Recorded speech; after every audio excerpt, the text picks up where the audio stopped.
La problématique sur le terrain, c'est il y a beaucoup d'impasses techniques et d'usages orphelins. Ça veut dire que il y a plus de solutions pour traiter le puceron, par exemple, en agriculture. Il en reste, mais c'est pas suffisant. Je donne un exemple hyper concret. C'est comme si demain, on retirait le Doliprane du marché pour se soigner la tête. Et les gens, qu'est-ce qu'ils vont faire? Peut-être qu'ils vont commencer à mettre des huiles essentielles de menthe autour de la tête pour essayer de soigner leur mal de tête. En fait, c'est qu'aujourd'hui, il y a des références techniques qui étaient, des références dans le marché des pesticides qui sont retirées et les agriculteurs n'ont plus la solution qui fonctionnait à leurs problématiques. Et ça se cumule dans beaucoup de marchés insecticides. Donc les producteurs ont toujours des pucerons, ont toujours des Drosophila Suzuki dans leurs parcelles et d'autres ravageurs sur lesquels on va commencer à travailler, mais n'ont pas de solution concrète en face. C'est là-dessus qu'on intervient, c'est-à-dire, ok, il n'y a plus de référence chimique, est-ce qu'on peut proposer une alternative naturelle qui fonctionnera aussi bien dans leur itinéraire technique? Ça, c'était le pari qu'on a fait au départ.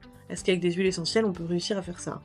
Et c'est ce qu'on a réussi à démontrer pour l'instant sur 2 ravageurs, qui sont le puceron et la Drosophila Suzuki. Évidemment, dans certains contextes, on ne remplace pas une substance par une autre.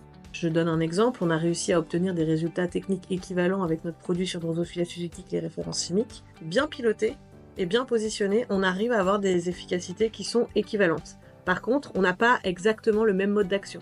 L'objectif pour nous, c'est d'accompagner les agriculteurs à les utiliser de la bonne manière pour obtenir une production qui soit satisfaisante pour eux. Donc on les lâche pas.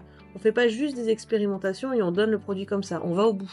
On accompagne les utilisateurs à l'utiliser dans leur contexte pour qu'ils aient des performances techniques qui soient vraiment à la hauteur de leurs attentes. Donc aujourd'hui, on a 2 solutions de biocontrôle. Une contre le puceron, où on a essentiellement validé techniquement notre solution sur les marchés arboriculture, donc pommes, poires et maraîchage. Et on a une solution technique contre la Drosophila Suzuki, où on a surtout travaillé sur la cerise et aussi un petit peu la fraise. Et maintenant, on commence à aller sur la partie culture industrielle, betteraves, plantes de pommes de terre, protéagineux. Et là, on lance une grande campagne de développement cette année